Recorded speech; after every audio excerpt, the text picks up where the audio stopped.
So picture a strategic meeting of like a heavily armed, internationally feared militant organization. Huh. These are hardened men they've seized entire regions, blown up hundreds of buildings, and literally displayed the bodies of their enemies in town squares just to enforce their rule. Right, like real brutal psychological warfare. Exactly. And they are sitting down to unanimously vote on their absolute greatest threat, the one target they feel they absolutely must eliminate to maintain their iron grip on power. Yeah.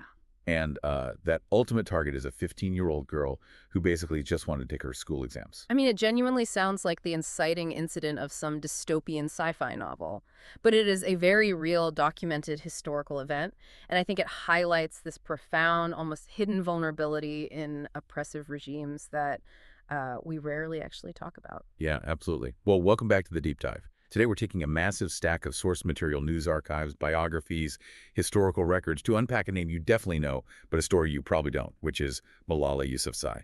Right, because we want to go way beyond the famous international headlines, those sanitized smiling photos. Yeah, the mission today is to understand the actual human being, the intense complexities and geopolitical controversy surrounding her, and really why her life is just this masterclass in how a single voice can dismantle an empire of fear. And as we dig into these sources, what becomes incredibly clear is that the global icon we think we know is actually far more complex, and in many circles, far more polarizing than that simple, one-dimensional symbol of peace she's so often portrayed as. Okay, let's unpack this from the beginning, because context is basically everything here. We have to look at the Swat Valley in Pakistan in the late 2000s. Just to give you a mental picture, Malala grew up in a city called Mingora. Mm-hmm. She lived a pretty normal childhood, with her parents, 2 younger brothers, and a couple of pet chickens. Her father, Ziauddin, was an educational activist and a poet who ran a chain of private schools. But the environment around them was essentially boiling like a frog in a pot. The Pakistani Taliban, led by a guy named Maulana Fazlullah, were just systematically taking over the region. Yeah, and we really need to understand how they operated, because their method of control wasn't just military might. It was the absolute suppression of normal, everyday life.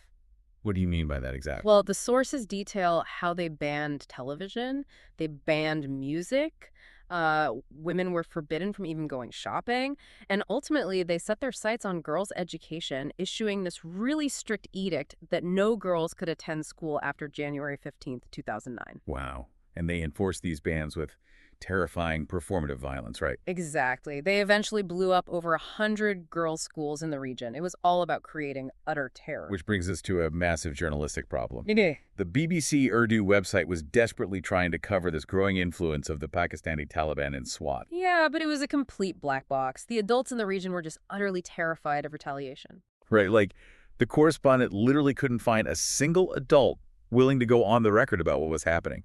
And so an 11-year-old girl steps into the void. I mean, think back to when you were 11 years old. You were probably stressing over middle school drama or a math test. Mm-hmm. Now imagine volunteering to be a literal war correspondent. It's staggering, and her father actually suggested she do it after a slightly older girl backed out due to her family's fears. Because the danger was so severe, the BBC editors insisted she use a pseudonym. Which was Gul Makai. Right. Yeah. She became Gul Makai, which translates to cornflower. It's a name taken from a tragic heroine in a Pashtun folktale. From there, she began handwriting notes, passing them to a reporter who would then scan and email them to the BBC. And the details in these diary entries, straight from the source material, are just haunting. You have an 11-year-old writing about having terrible dreams of military helicopters. Oh, wow. Yeah, she writes about walking to school and seeing beheaded policemen displayed in the town square. She wrote about physically hiding her school books under her clothes because going to class was basically outlawed. It's so intense. It really is. It's like hiding contraband. I mean, the sheer absurdity of a school book becoming an illegal smuggled item. It seems like the Taliban strategy was to cut off the TV, cut off the music, cut off the outside world until the population felt completely isolated and helpless in the dark. Yeah, that is precisely the mechanism at play. What's fascinating here is that regimes like the Taliban rule not just through physical violence, but through a monopoly on information. Right. They rely on silencing the population so completely that the outside world looks away, and the people inside feel entirely alone.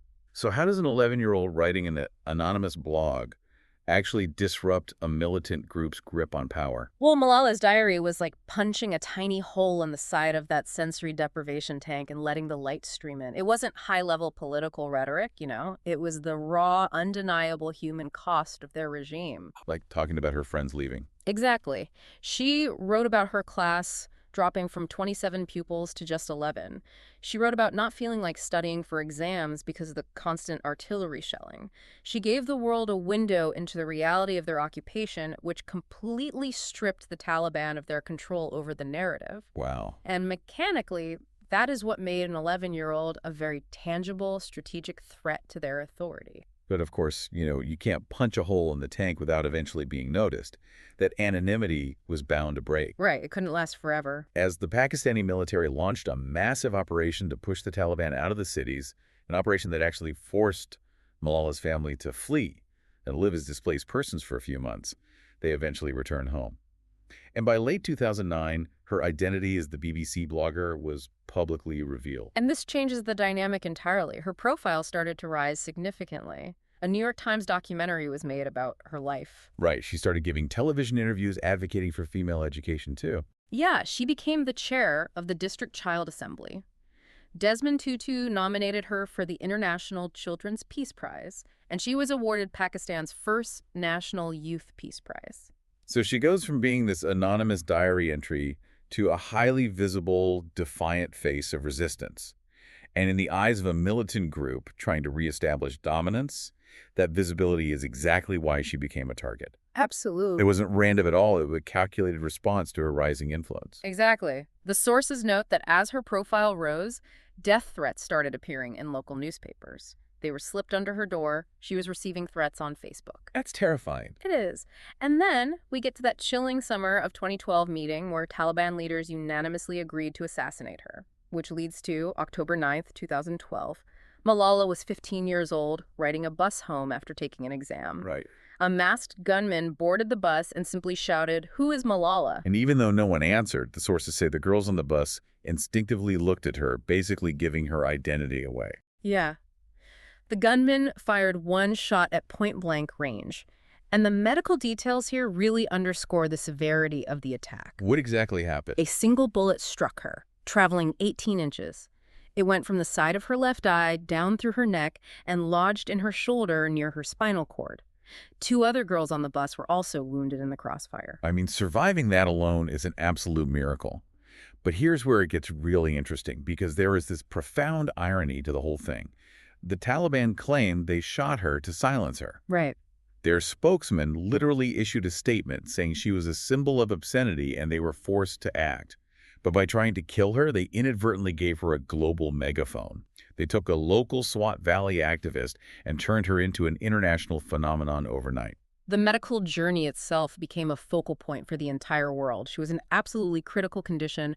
Her brain was swelling so severely that doctors in Peshawar actually had to remove a portion of her skull just to relieve the pressure and save her life. That's just unbelievable. Yeah.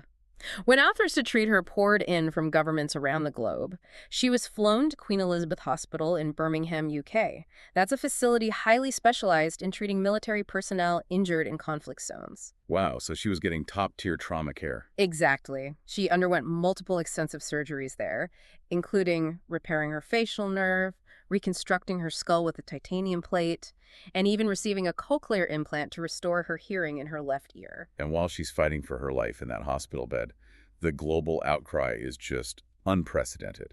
You had massive protests in Pakistani cities. Over 2 million people signed a right to education petition. Which directly led to Pakistan's first right to education bill being ratified, by the way. Yeah.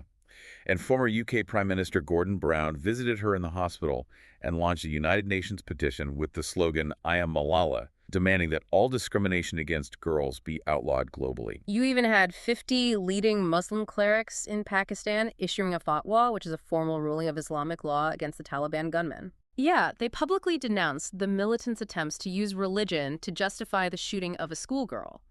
It was a complete and total public relations disaster for the Taliban. So the world basically rushes to canonize her. They put her on the cover of magazines. She becomes this ultimate, unified, globally agreed upon symbol of peace and the right to learn. Yeah, but when you actually dig into the sources and look at what she was saying, you realize she completely refused to just be a smiling, passive face on a poster. Right. Her actual political and social views were incredibly nuanced, fiercely independent, and frankly polarizing to the very establishment trying to celebrate her. She absolutely refused to be sidelined or managed by international PR machines. I mean, look at her 16th birthday. She gave her first public speech since the attack at the United Nations, an event they officially dubbed Malala Day. Yeah, but she wasn't just there to express polite gratitude. Exactly. She wore the shawl of the assassinated Pakistani Prime Minister Benazir Bhutto. And she delivered a message that stunned a lot of people in that room. She explicitly stated she wanted education for the sons and daughters of the Taliban and all terrorists and extremists. To look at the geopolitical forces that shot you in the head and say, I want your children to have books, that is staggering emotional intelligence. It really is.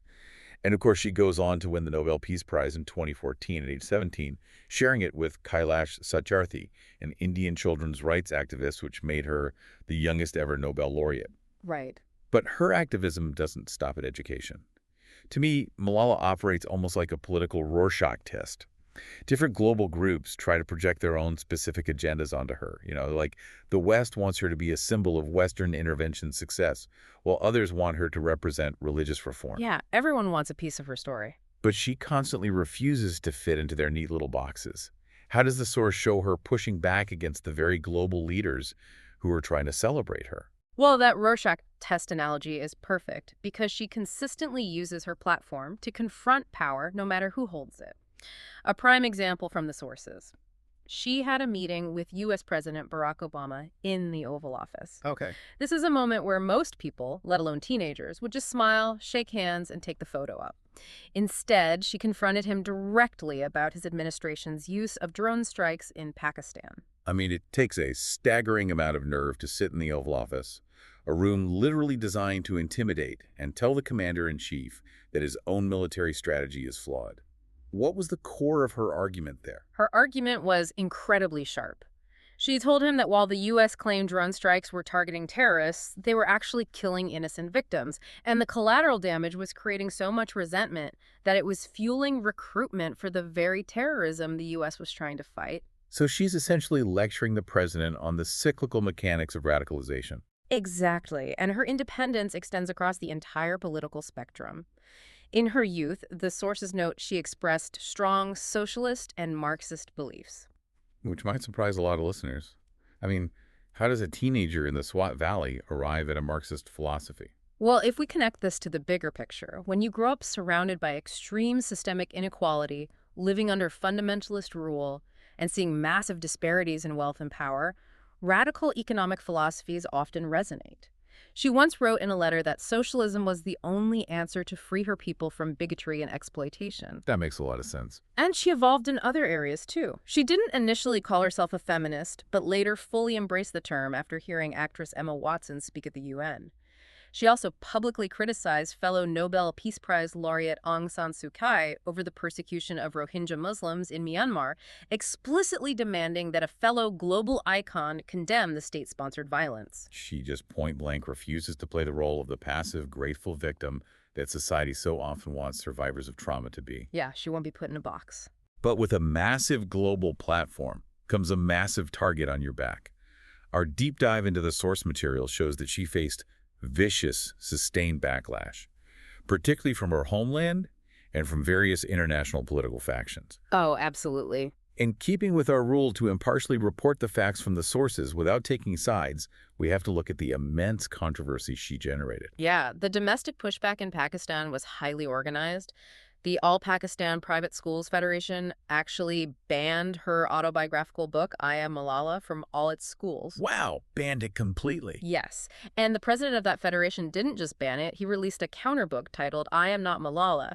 The federation accused her of attacking the Pakistani armed forces under the pretense of advocating for education, and they denounced her foundation's promotion of what they viewed as secular education. And the conspiracy theories were rampant. The source notes that fringe political parties and theorists spread rumors that the shooting was entirely staged. Or, that she was a recruited agent of the American CIA, used to justify continued drone attacks in the region.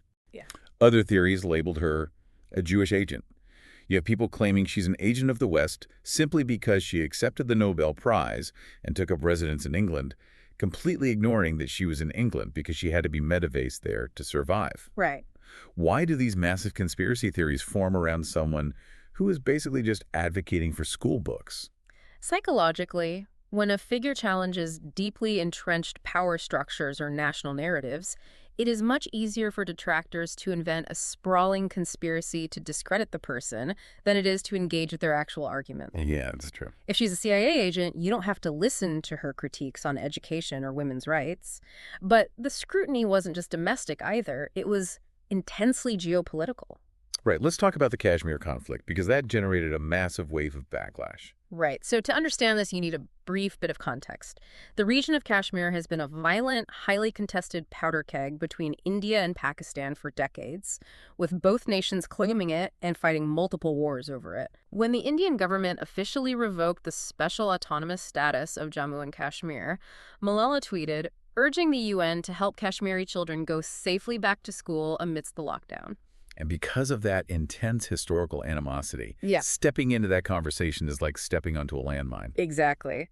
The source material states she faced immediate, severe backlash from Indian users accusing her of spreading a Pakistani agenda and being highly selective in her outrage. Wow.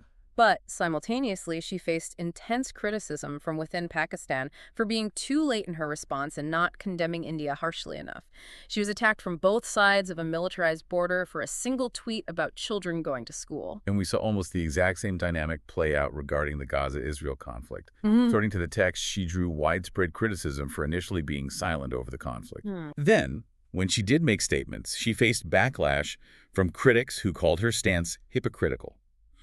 The sources even note she was condemned by certain Pakistani authors for co-producing a Broadway musical with Hillary Clinton, specifically because Clinton had previously rejected calls for a ceasefire in Gaza. Right. Following that severe wave of backlash over the association, the source notes Malala publicly reaffirmed her support for the people of Gaza and explicitly called for a ceasefire. What all of these controversies highlight is the immense, almost crushing burden placed on a young woman to be the absolute perfect spokesperson for every complex global crisis. Yeah, it's an impossible standard. When you are elevated to the status of a global icon, your humanity is stripped away. Every word you say, every silence you keep, every single person you associate with is dissected, weaponized, and used by different political factions to further their own goals. So what does this all mean for Malala the person?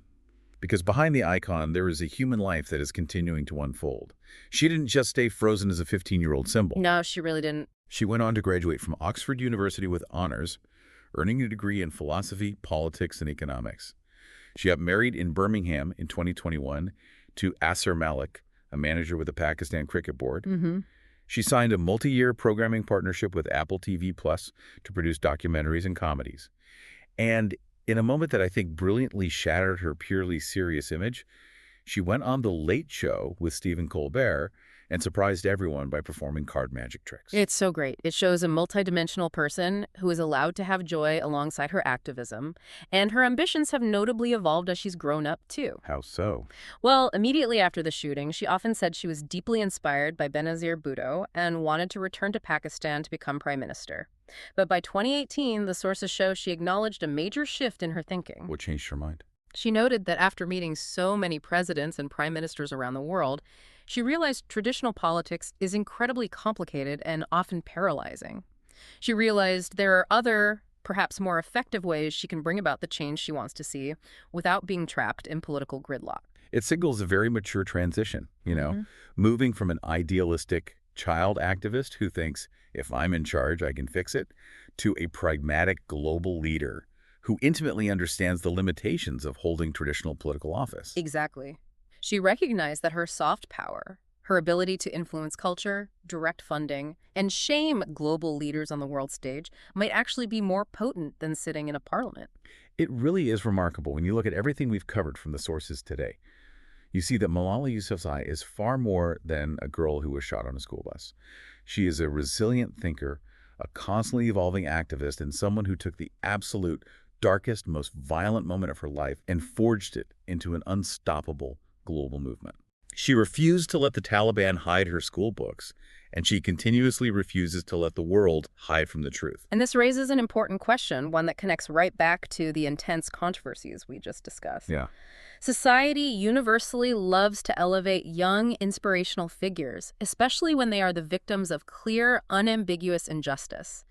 It's incredibly easy for the world to unite and support a child simply asking for the right to go to school. Oh, for sure. But we become deeply, deeply uncomfortable when those same young people grow up, form complex political opinions, and start actively challenging the very systems, leaders, and governments that elevated them in the first place. That is so true. As you consume the news today, and as you see new young activists thrust into the global spotlight, ask yourself, do we actually want our heroes to speak their authentic truth? Or do we just want them to stand quietly and recite the lines we've written for them? Thank you for joining us on this deep dive. Keep asking questions and keep seeking the human stories behind the headlines. Because, just like an 11-year-old girl sitting in a war room's crosshairs, the truth is always much more powerful than the fiction.